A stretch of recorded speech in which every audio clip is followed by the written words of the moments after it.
What's happening, guys? Just recently NewYorkDailyNews.com revealed that Spider-Man will make an exclusive appearance at Times Square on New Year's Eve. Times Square New Year's Eve has become more than just a celebration.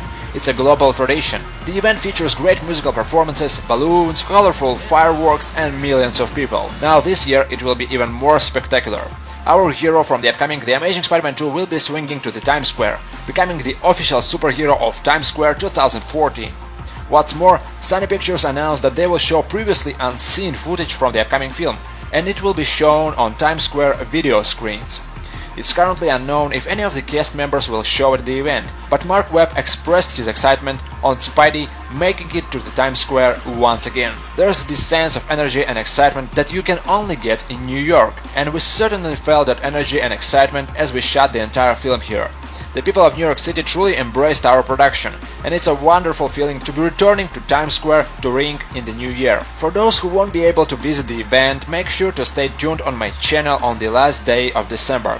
The event will be streaming live on various websites, and I will make sure to provide all the necessary links. You can also use one of the Earth cams to watch everything that is currently happening on Times Square live. More details in the description box. Anyway, let me know what you guys think. Thanks for watching, and I'm out for now.